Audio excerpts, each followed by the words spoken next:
Olá, amados, a paz do Senhor Jesus aos seminaristas. Vamos para mais um vídeo aula do nosso seminário teológico do IBBC, trabalhando aqui a quarta apostila e a matéria é escatologia. Paramos o vídeo anterior na página de número 150, retomamos na 151 a ressurreição dos mortos. A ressurreição dos mortos é uma doutrina desenvolvida no Novo Testamento, não obstante ela já era reconhecida no Velho Testamento. Em textos como Isaías 26, 19, Ezequiel 37, do 1 ao 17 e alguns outros, evidenciam a presença de uma consciência de ressurreição dos mortos entre os hebreus veterotestamentários. A natureza da ressurreição. A ressurreição será para todas as pessoas do universo, não apenas para salvos ou cristãos. Alguns ressuscitarão para a vida eterna e outros para a condenação eterna. No entanto, todos ressuscitarão ao contrário do que ensinam algumas seitas que afirmam haver reencarnação. O corpo de todos quanto morreram será levantado dentre os mortos e novamente unido ao seu respectivo espírito para o julgamento do grande dia. Os textos bíblicos que seguem são provas dessa verdade. E aí nós temos, por exemplo, João 5, 28 e 29, Daniel 12, 2 e mais alguns outros textos que os irmãos podem estar buscando na Bíblia para poder complementar a ideia passada na natureza da ressurreição. Portanto, a ressurreição será física e corpórea, não apenas da alma. Os dois tipos de ressurreição. A ressurreição dos mortos já era prevista no Antigo Testamento, conforme já dissemos anteriormente. Mas nenhum texto é tão contundente no Velho Testamento como Daniel 12, 2, pois ele fala explicitamente da ressurreição dos mortos com duas finalidades. Um grupo para a honra e vida eterna e outro para a desonra e humilhação eterna. No Novo Testamento, Jesus confirmou essa verdade e o apóstolo João registrou em João 5 e 28. A ressurreição para a vida eterna. A Bíblia diz que a ressurreição do justo, ou seja, aqueles que através do sacrifício vicário de Jesus Cristo foram justificados. Para os arminianos, esse processo é resultado da decisão do homem em aceitar o sacrifício de Cristo em seu favor, ou, como dizemos no popular, ter aceitado Jesus como seu Salvador. Enquanto para os calvinistas, eles foram eleitos ou predestinados e não tiveram nenhuma participação no processo salvífico.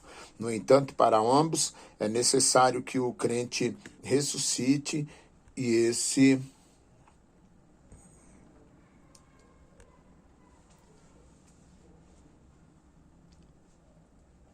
esse fato acontecerá por ocasião da volta de Cristo, onde soará uma trombeta que anunciará o momento da ressurreição. Os justos, por ocasião da ressurreição, receberão corpos dados por Deus. Textos bíblicos como 1 Coríntios 15, 35 ao 38, e mais alguns outros textos que podem estar sendo buscados pelos irmãos na Bíblia, acompanhando o conteúdo da apostila. A ressurreição para a morte eterna. Quando o assunto é a ressurreição dos ímpios, existe uma série de divergências. O historiador hebreu Joséfo disse que os fariseus não acreditavam na ressurreição dos ímpios. Existem ainda aqueles que são conhecidos como os extincionistas ou imortalidade condicional, que em ambos os casos, com algumas exceções, negam a ressurreição dos ímpios e ensinam a sua aniquilação total. Entre os pré-milenistas e pós-milenistas reside outro tipo de divergência. Trata-se do momento em que acontecerá a ressurreição dos injustos ou não salvos. Apesar da ressurreição dos não salvos não ter a mesma atenção dos escritores sagrados como o tem a dos salvos, os teólogos cristãos encontram espaço para divergirem. As principais divergências são as seguintes. Os pré-milenistas acham que os justos ressuscitam com o arrebatamento da igreja por ocasião do estabelecimento do período conhecido como da Grande Tribulação, que será seguido do milênio onde Satanás será preso. Os pós-milenistas pensam que haverá uma única ressurreição, tanto de justos quanto dos ímpios. Esse grupo afirma que a ressurreição será simultânea da parúzia e sucedida do juízo final. Argumentações bíblicas usadas para defender essa posição, algumas delas, dentre elas Daniel 12:2 e mais algumas que os irmãos podem estar pesquisando conforme a amostragem aqui da apostila. E no pré-milenista, o texto bíblico que embasa a ideia está em Apocalipse 25 e 11 ao 14. Ok?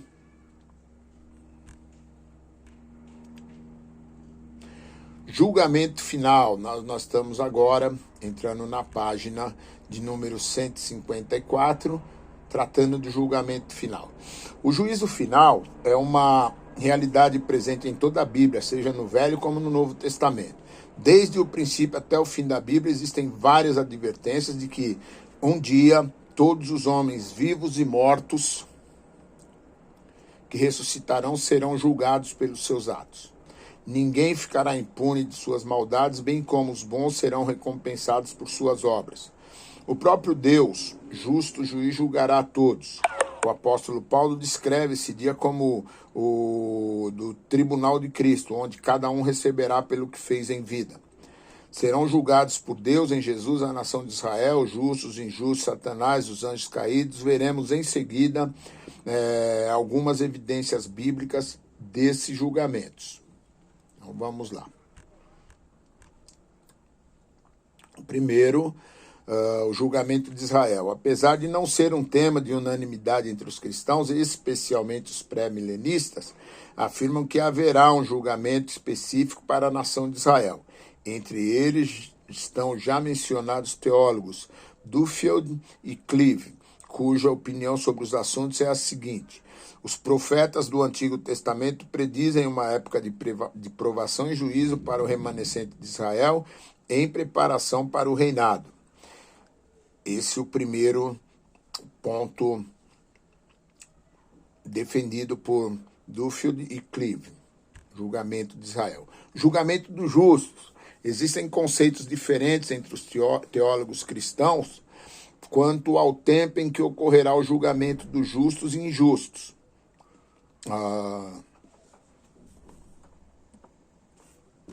Dos justos e injustos. Os pré-milenistas afirmam que terá um julgamento para os ressurretos e outro para os santos vivos. Quando da parúzia é a volta de Cristo, para a reivindicação pública dos santos, para dar recompensa a cada um segundo as suas obras e etc. Coroa de gozo, 1 Tessalonicenses 1, 19 e 20, coroa de justiça, 2 Timóteo 4, 7 e 8, 1 Coríntios 9, 25 ao 27. Esses os textos para tratando julgamentos dos justos. Julgamento dos injustos. Nós temos então aqui a perspectiva pré-milenista. O juízo dos injustos mortos ocorrerá perante grande trono branco descrito em Apocalipse 20, do 11 ao 15, onde eles serão e terão punição definida segundo as suas obras, e estas definirão o grau de punição que eles receberão. Para os pós-milenistas, esse julgamento acontecerá em um só evento, quando tanto os justos como os injustos serão julgados, usando como base bíblica os seguintes textos bíblicos, dentre os quais João 5, 28 e 29, Atos 17, 31, e segue mais alguns para a busca dos irmãos.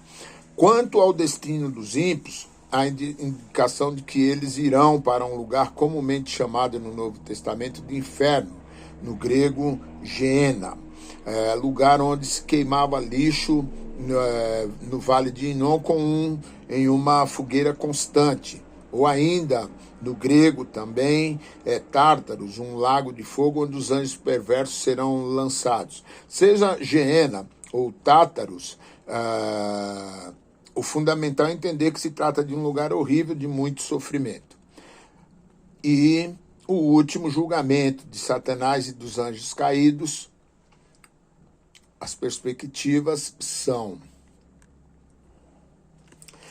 Apesar dos pós-milenistas omitirem esse fato quando tratam do juízo final, existem evidências bíblicas de um julgamento final de Satanás, que, segundo os pré-milenistas, ocorrerá após o milênio, quando ele será solto de sua prisão por algum tempo não definido.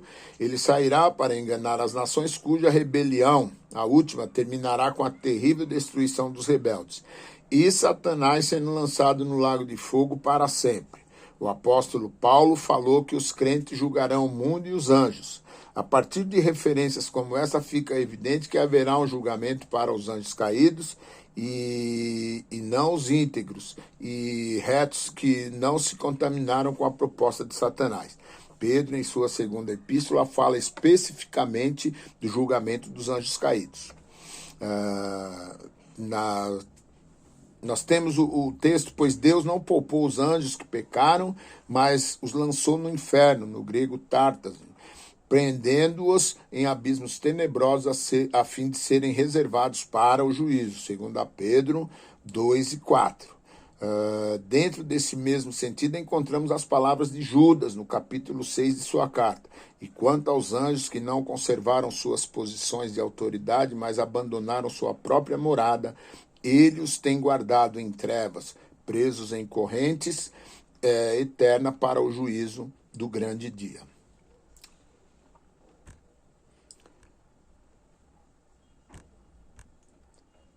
Estado final, página de número 155, 156, página 157, estado final. Especialmente no Novo Testamento, encontramos diversas menções sobre a existência de céu e do inferno. Uma das questões mais levantadas acerca desses dois lugares é como eles serão propriamente ditos, no entanto, não encontramos explicações satisfatórias. O céu como destino dos justos e o inferno como destino final dos injustos são os lugares para onde todos irão no fim de todas as coisas. Bom, com relação ao prosseguimento de vida após o final de todas as coisas, os justos, o estado final dos crentes será precedido pelo passamento do presente mundo e pelo surgimento de uma nova criação. Sendo assim, os salvos estarão em um estado acabado e definido, não passarão por mais nenhuma mudança. Tudo que tinha que alterar mudou por ocasião do arrebatamento. Os justos serão perfeitos e habitarão em lugar perfeito. A maior recompensa dos justos, sem dúvida, será a morada celeste por toda a eternidade. Temos muitos textos bíblicos tratando dessa questão. O céu é o lugar onde está Jesus, tratando sobre o céu e o destino final dos justos. Dos injustos. Vamos lá. Dos injustos. Apesar de haver uma corrente moderna que defende a ideia de que não existe punição eterna, como os extensionistas, ou ainda os teólogos liberais que dizem que a palavra inferno é figurado, ou ainda os universalistas que creem que o inferno e punição eterna seriam incoerentes com o conceito de um Deus amoroso e poderoso. Por isso eles ensinam que no final todos os homens serão salvos. Parece que esses grupos foram influenciados por Orígenes, viveu de 185 a 254, um dos pais da igreja, que ensinava que não somente os seres humanos seriam salvos, mas inclusive o diabo e seus demônios. Tem como negar que a Bíblia afirma que a punição eterna é uma expressão de justiça divina. Existem várias referências razoáveis que ensinam a existência permanente dos ímpios, portanto, da punição eterna. Não existe apenas um único castigo final para os injustos. Por isso, relacionamos algumas punições eternas que são reservadas para aqueles que rejeitam o sacrifício vicário de Jesus. São assim descritos na Bíblia: separação de Deus, trevas exteriores, fogo eterno e inextinguível, tormento eterno, castigo eterno, destruição ou perdição eterna, onde não morre o verme, ira de Deus, retribuição, castigo proporcional à maldade e vários outros que todos embasados com textos bíblicos.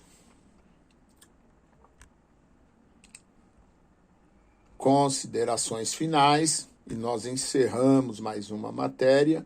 Vamos, então, às considerações. Diante de tantos assuntos polêmicos que envolvem a escatologia, além da própria profundidade dessa doutrina, nos restringimos a estudá-las apenas nos aspectos que não deixam muitas margens de dúvidas ou de interpretações ambíguas, ainda que temos consciência de que a disciplina em si deixa muitas margens para mais que uma interpretação. Percebemos isso quando olhamos para a escatologia futura, aquela que envolve o estado comum dos mortos, né? Arrebatamento, tribulação e principalmente o milênio.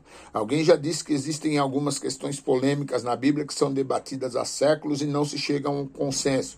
Portanto, não seremos nós que iremos conseguir essa façanha.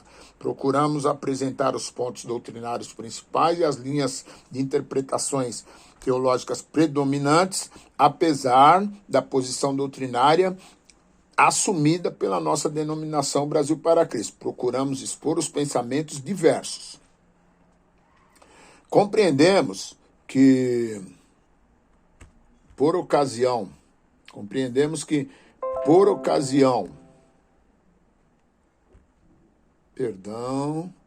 Compreendemos que com a participação ou não da igreja na grande tribulação, com o arrebatamento da igreja no início ou no fim do milênio, o mais importante é que existirá um período que chamamos de grande tribulação e que o milênio é uma verdade bíblica. Seja como for, o importante é que Jesus voltará e levará a sua igreja para o céu. Haverá ressurreição dos mortos, juízo final, condenação dos ímpios ao inferno, assim como do diabo e seus demônios. Temos posições teológicas diferentes, no entanto, temos uma fé única em Jesus Cristo, Senhor e Salvador de sua amada igreja. A nossa denominação ela é pré-tribulacionista, arminiana e pré-milenista. No entanto, respeita os que têm uma compreensão bíblica diferente da sua. Com isso, não se considera superior ou inferior às demais denominações. Nós podemos aplicar o conselho dado por Rupertus Meundenius, que diz que nas coisas de dúvidas, né, deve haver liberdade, nas coisas que não há dúvidas deve haver unanimidade, mas em todas as ideias que haja sempre a caridade e o amor. Que Deus abençoe os alunos e nós prosseguimos no mês que vem com uma outra matéria. Deus abençoe, boas aulas, façam as recapitulações.